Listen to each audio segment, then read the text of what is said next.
Hi, I'm Philip Hoffmeyer, and in this video we're going to look at the kick serve. Now the kick serve can give people a lot of trouble, but what I'm going to try to do is demystify it a little bit by showing some simple concepts and then give you a series of progressions that connect with those concepts to make it easier to understand and learn. So to start off with, there really is one thing that needs to happen when you hit a kick serve. You need to get the tennis ball spinning on a 45-degree axis. If you can do that, the kick serve is solved. So whatever mechanics and whatever body position, whatever grip you use, it's all working towards getting the ball to spin on a 45-degree axis. And why is that? Well, if the ball's spinning on a vertical axis, it's going to curve through the air that way, bounce, and then continue traveling in that direction because it's landing on a part of the ball that's not spinning. But the thing about the kick serve is that if you make a ball spin on the 45-degree axis, it has the same shape as the slice serve in the air, but because when it lands on a part of the ball that's actually spinning. Once it hits the deck, it jumps to the left. In my case, it's the left-hander. So the kick serve is also called the twist serve for that reason, because it twists this way in the air and then that way once it lands. And that's what makes it very difficult to receive. And the other reason which makes the kick serve great is that it dips down, and so it's a shot that you can play with a bit more reliability. Right, so the thing is, how do you get the ball to spin on that 45-degree axis? Well, one way to think about it, and this is where it's quite similar to the forehand actually. So if you think of the topspin forehand as this 90-degree arc over here, pointing down diagonally there, making contact horizontally and going to there, right? It's that arc.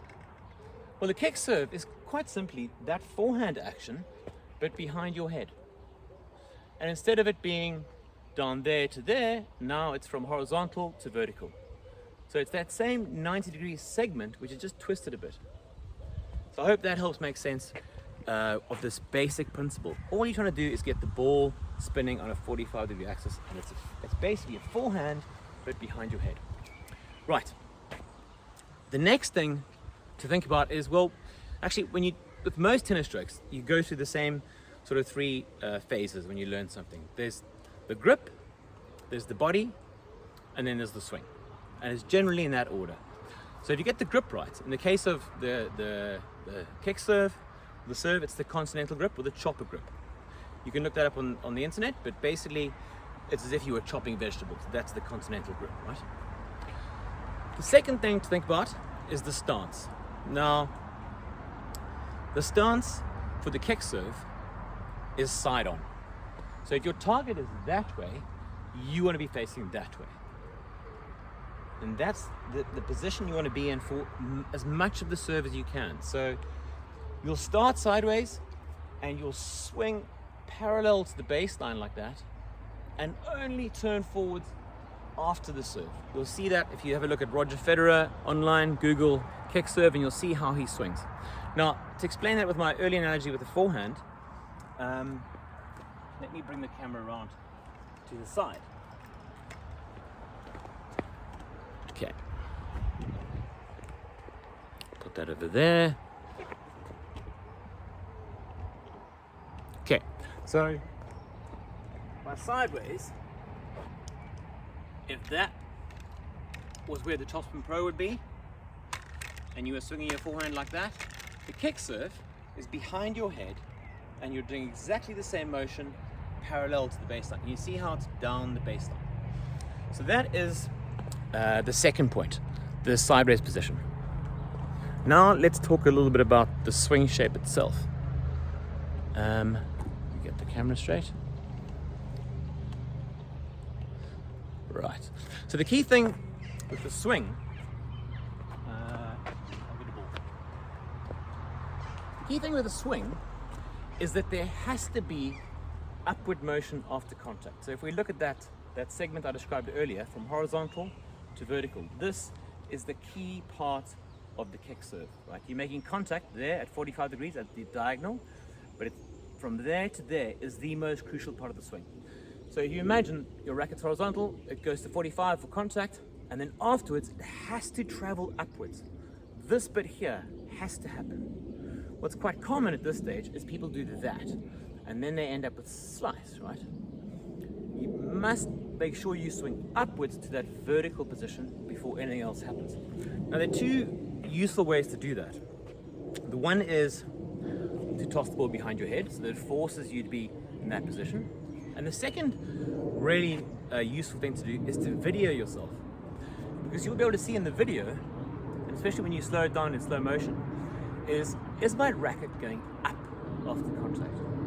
And that way you'll be able to avoid that motion. Because so many people end up doing that because they think they're doing this, but they end up doing that.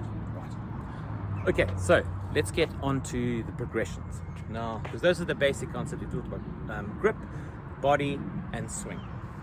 Now, what can we do that helps us learn those things in a sort of a useful sequence for developing your kick serve?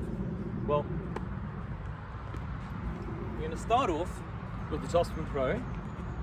It wouldn't be a Topspin video without TopspinPro.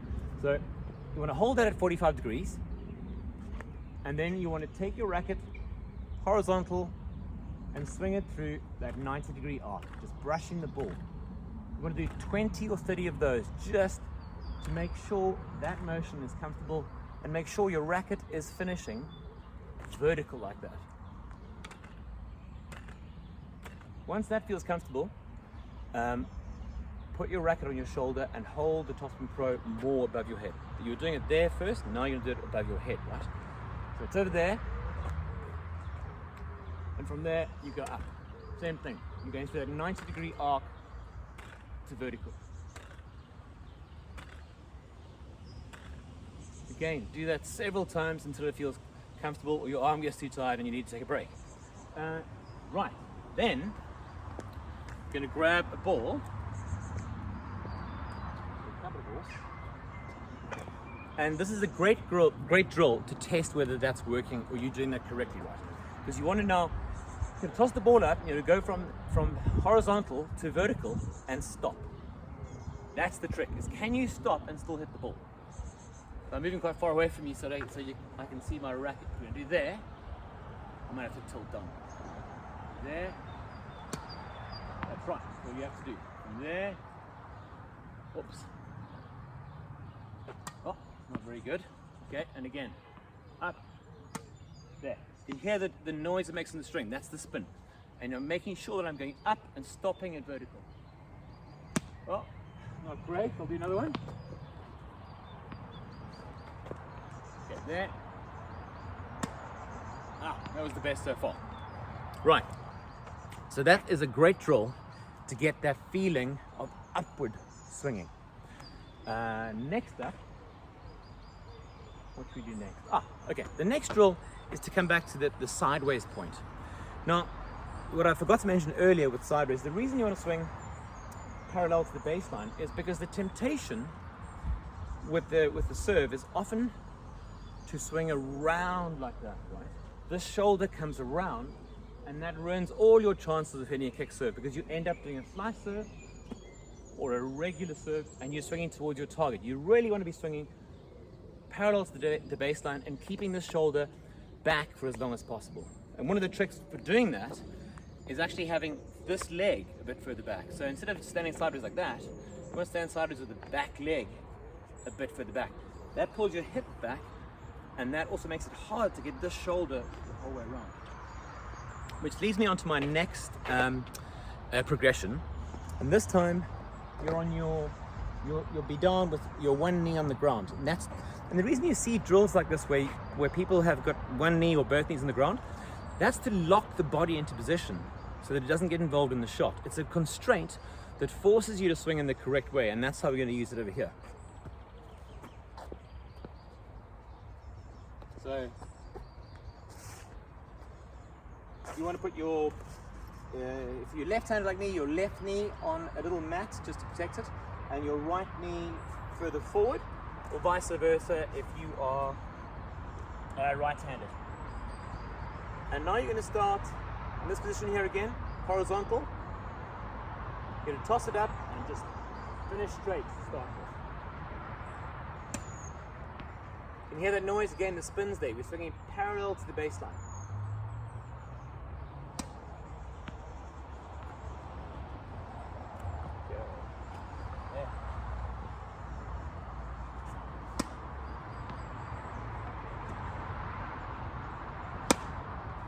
This is a hard drill, as I've just proved. You want to do that 20 or 30 or 40 balls. In fact, you don't want to move on to the next progression until that one feels quite comfortable. It's hard because it's hard to toss in the same place, so persevere and forgive yourself if you're not getting it right every time. But it's one of the most useful drills you'll ever do to help with the kick serve.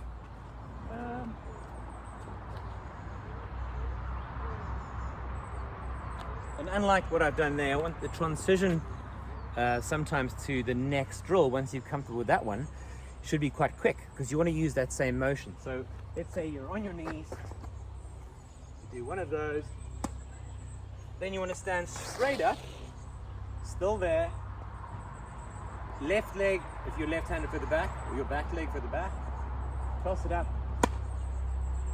and into the course. They don't have to necessarily go in at first. It's just getting that used to that shape and swinging upwards after contact and staying sideways for as long as you possibly can.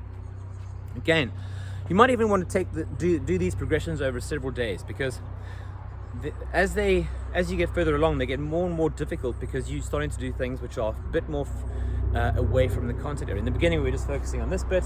Now we're focusing more on your body position, and a fuller swing. So if we now move to the trophy position, in fact, you might want to, at this point, go back to still ball training. So we're here now. The racket's over here. It's almost like a hat position, like Ryan Reed often refers to the birthday hat. So it's in front of your body. You've got a sort of soft wrist. You're holding the TopspinPro head. Sorry about the helicopter. He's holding the TopspinPro head like that, 45 degrees. And then you're going to drop it down the back and swing. Drop it down the back and swing.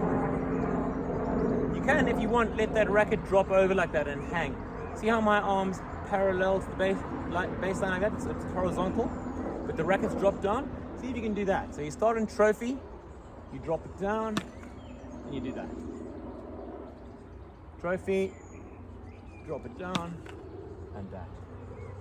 And then you do the same thing, but into the court. So you're in the trophy position. Oh, I missed that one. But again, from trophy, swing, hit the ball, and stop in that position there.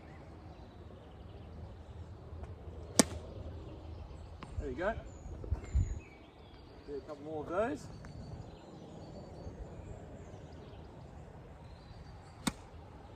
Good spin on that one. Again, I'm not doing it here, but I should have.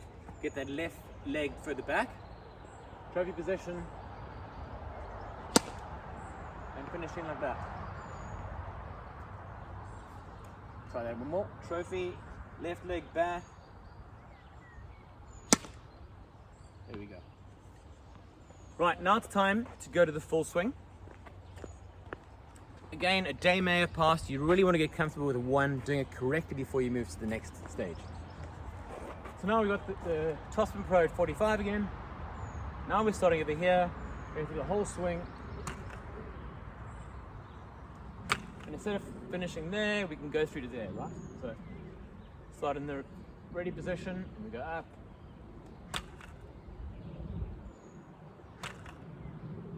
So do a bunch of those again until it feels comfortable. And now we're ready for the full serve.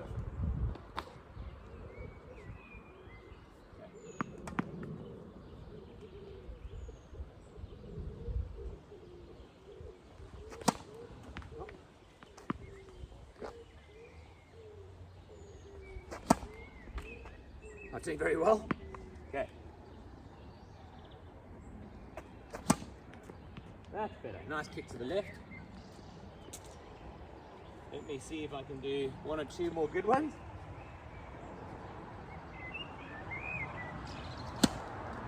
That's out to the left. Great.